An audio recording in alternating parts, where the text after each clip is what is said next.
tetapi sangat sulit kita laksanakan. Di mana-mana antara Islam dengan Islam gontok-gontokan. Di mana-mana silih omongkeun. Are kumaha urang ngahiji, are kumaha Indonesia bersatu, are kumaha kuat persatuan di antara kita sesama bangsa kalau kaum muslimin sendiri tidak mau bersatu. Sedangkan katanya kaum muslimin ini menempati atau menduduki urutan pertama dengan angka lebih dari 80%. Bahkan dulu katanya 90%. Sekarang katanya berkurang, jadi 85 atau mungkin 80%. Ada apa? Nah, salawat dan salam semoga tercerahkan kepada junjungan kita Nabi besar Muhammad Shallallahu Alaihi Wasallam.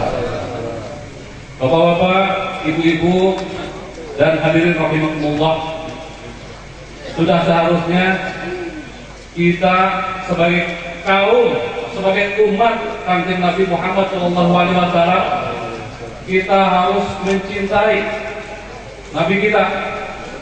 Karena kalau kita tidak mencintai Nabi kita, kita mungkin tidak akan melaksanakan perintah-perintah Allah melalui Nabi kita. Karena seorang pencinta itu pasti akan melaksanakan apa-apa yang dicintainya. Ibu-ibu cinta ke bapak-bapakna, lawan anu diparentakeun ku bapak-bapakna pasti dilaksanakeun. Harus sebut. Urang oge manggilnya remaja, ayeuna bogoh, ayeuna remaja putra, bogoh ka awewe, remaja putri. Tapi teu meunang bobogohan. Tidak ada pacaran dalam Islam. Tidak ada. Bagaimana? Pasti kita akan melaksanakan apa-apa yang diinginkannya. Kadang-kala kalau kita benteng kita tidak kuat, maka kita akan melaksanakan apapun yang diminta oleh mereka, oleh kekasih kita. Tetapi barangkali segala sesuatu itu harus ada ilmunya. Kita teriak-teriak mencintai Rasulullah SAW, tetapi kita tidak memiliki ilmunya, maka kecintaan kita ini hanya kecintaan di mulut saja. Dan ilmu itu hanya akan kita dapatkan di majelis-majelis ilmu, hanya akan kita dapatkan di kalangan ulama, para habaib, para kiai. Nah sekarang Masya Allah Pak, Bapak, Ibu, para kiai sudah banyak yang wafat, sudah banyak yang meninggal, dan itu sunatullah. Makanya kita yang masih hidup ini masih diberikan kesempatan, ayo kita cari ilmu, ayo kita cari ilmu, sehingga umat Islam ini menjadi umat yang berkualitas. Alhamdulillah, puji syukur kepada Allah Subhanahu Wa Taala, hari ini kita terlahir sebagai orang Islam. Kita sejak diborojolkan sudah menjadi Islam. Alhamdulillah, alhamdulillah. Tetapi persoalannya kualitas kita, kualitas kita.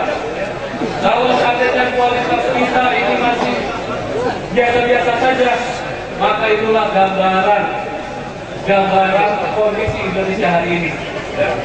Kondisi Indonesia hari ini. Ketika Indonesia ini tidak maju, siapa yang salah? Karena kita yang mayoritas, ketika kita yang mayoritas, umat Islam yang mayoritas, maka kita akan menjadi yang disalahkan. Oh, jangan di penjara kalau banyak orang Islam anu loba korupsi. Ada mayoritas orang Islam. Padahal mungkin juga umat-umat yang lain juga banyak, tetapi karena mereka minoritas, maka kita yang disalahkan. Karena itulah mari kita tingkatkan kualitas kita. Kualitas kita. Kita jangan sampai ragu-ragu dengan keislaman kita. Tetapi di satu sisi juga kita harus meningkatkan kualitas. Anak-anak kita sekolahkan setinggi-tingginya supaya orang-orang Islam ini menjadi pintar. Pemerintah sudah memberikan fasilitas-fasilitas, bangunan-bangunan sekolah diperbaiki, biaya-biaya sekolah ditekan seminimal mungkin. Untuk apa? Untuk kita semua. Jangan sampai fasilitas-fasilitas yang diberikan oleh pemerintah kepada kita, orang lain yang menggunakannya. Batur anu ngagunakeunana, batur anu mencari kesempatan di dalam kesempitan seperti hari ini. Dana negara itu tidak besar, bapak-bapak. Tetapi karena memang kewajiban negara untuk meningkatkan kualitas terutama dalam pendidikan, maka anggaran dari pemerintah digelontorkan sebanyak 20%. Mari kita manfaatkan itu semua. Terus terang saja untuk Kecamatan Kebonpala khususnya, ini tingkat atau kualitas pendidikan kita itu masih ya rata-rata akhir, masih kalah oleh daerah-daerah selatan. Ya. Untuk itu dalam kesempatan ini, karena kita sekali lagi harus meningkatkan kualitas kita harus memiliki daya saing. Ya. Maka ayo, salah satunya dalam bidang pendidikan kita ikuti, kita sukseskan, ya. Kita sukseskan. Karena kalau tidak sukses, maka kita khawatir ke depan umat Islam ini hanya akan menjadi jongos-jongos umat lain. Ya. Sekarang kita tahu banyak sekali isu-isu yang berkembang. Yang dekat-dekat ini sekarang banyak isu itu yang menyudutkan kita. Ya. Ada begal. Ya. Mayoritas siapa? Katanya umat Islam. Ya. Karena apa? Karena memang kita tidak tahan, ya. Kita jarang duduk-duduk di majelis ilmu, iman kita tidak kuat. Di samping itu juga tuntutan ekonomi yang terlalu berat kepada kita semua, akhirnya ya kita terlempar. Akhirnya kita melakukan penyimpangan, melakukan deviasi, dan itu tidak boleh lagi kita lakukan. Ya, karena kita tidak memiliki daya saing. Kita tidak memiliki daya saing. Kita tidak menyekolahkan anak setinggi-tingginya. Itu barangkali seperti itu, ya. Bapak-bapak dan ibu-ibu yang saya hormati, di samping itu juga terkait dengan peran kami di bidang pemerintahan, juga masalah kesehatan. Masalah kesehatan di kecamatan kita, mobil khusus kecamatan Kebonpala juga, angka kematian ibu, angka kematian bayi masih tinggi. Padahal dana yang digelontorkan oleh pemerintah kepada kita ini cukup banyak. Manfaatkan itu. Sekali lagi, jangan sampai orang lain yang memanfaatkannya. Tetapi di satu sisi, anggaran yang kita miliki juga sangat-sangat terbatas. Sangat-sangat terbatas. Maka dari itu, banyak sekali pembangunan-pembangunan yang sifatnya fisik, ya, itu pasti akan memerlukan swadaya dan gotong royong, ya, gotong royong daripada kita. Mayoritas kita kaum muslimin, kita harus tunjukkan bahwa kita mampu membangun wilayah kita. Ketika kita maju, maka insya Allah kita akan sejahtera. Mudah-mudahan sejahtera ini bukan hanya sejahtera di dunia, tetapi sejahtera di akhirat juga. Kalau kita sejahtera, insya Allah tidak akan lagi ada pencurian, tidak akan ada lagi begal dan sebagainya. Dan ketika kita ini memiliki kemampuan atau memiliki ilmu yang cukup dalam bidang agama, mungkin masalah miras juga kita tidak akan susah-susah. FPI tidak akan capek-capek memberantas miras karena kita sudah sadar semua. Tidak ada lagi yang harus kita obrak-abrik, ya. Itu barangkali yang perlu saya sampaikan dalam kesempatan malam hari ini, ya. Terus yang terakhir bahwa Kabupaten Sukabumi ini memiliki visi yang isinya adalah mewujudkan masyarakat yang berakhlak mulia, maju dan sejahtera. Ya.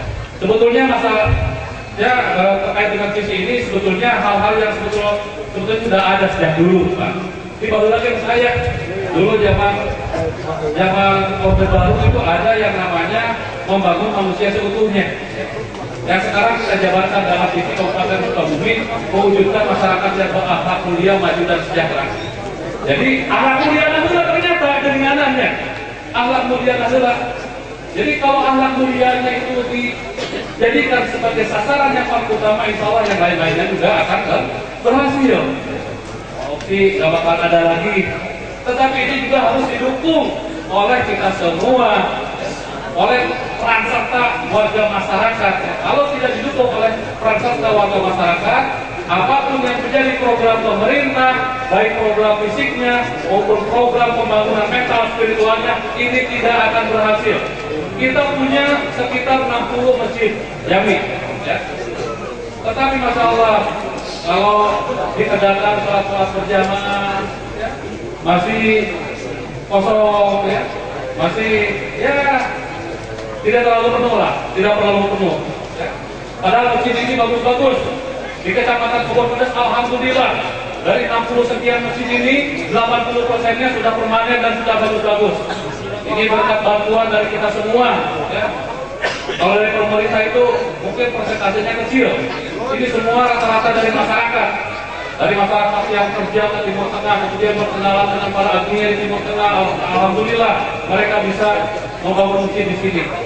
Tetapi sekali lagi masalah isinya, kita punya program gerakan memakmurkan masjid, tetapi sampai hari ini belum bisa terlaksana dengan baik. Padahal kita dengan melaksanakan berjamaah ini merupakan sebuah wasilah untuk meningkatkan persatuan dan persatuan. Kita banyak berteriak-teriak tentang kemerdekaan Palestina dan sebagainya, Yahudi dan sebagainya, ya. Tetapi kalau tunggu saja masih belum bisa full. Ya, untuk itu marilah kita bersama-sama. Saya mengingatkan kepada diri saya, sekalian mengingatkan kepada saudara-saudara saya, ayo kurang makmurkan, karena kita punya gerakan memakmurkan masjid. Sebetulnya alhamdulillah kita ini dengan adanya gerakan-gerakan tersebut sebetulnya kita memiliki legalitas, kita didukung oleh pemerintah, ya. Mungkin di daerah-daerah yang lain di mana mayoritasnya non muslim mungkin kita tidak bisa seperti ini. Alhamdulillah hari ini merupakan cerminan, ya. Kita bersama-sama kumpul di tempat ini menjadi sebuah lautan manusia. Mudah-mudahan nanti akan tersebar di masjid-masjidnya, subuhnya penuh semua. Insya Allah, ya. Dengan penuhnya masjid-masjid, apalagi sholat subuhnya katanya kalau sudah seperti sholat Jumat, maka di sana ketakutan Yahudi akan muncul. Jadi Allah, ya. Itulah Bapak dan Ibu-ibu yang perlu saya sampaikan dalam kesempatan malam hari ini. Alhamdulillah saya bisa bersilaturahmi dengan warga masyarakat, baik itu dari Kecamatan Kebon Pedas maupun dari luar Kecamatan Kebon Pedas. Mudah-mudahan silaturahmi kita ini bukan hanya terjadi pada malam hari ini saja. Mudah-mudahan seterusnya. Dan pada kesempatan ini pula, karena tadi saya mendengar informasi dari Pak Kapolsek juga ada tugas lain nanti untuk melakukan operasi. Mungkin dalam kesempatan ini saya tidak akan sampai tuntas mengikuti kegiatan ini. Mudah-mudahan kita semua ada dalam lindungan Allah Subhanahu wa Ta'ala. Sekian yang dapat saya sampaikan. Wabillahi taufiq wal hidayah. Wassalamualaikum warahmatullahi wabarakatuh.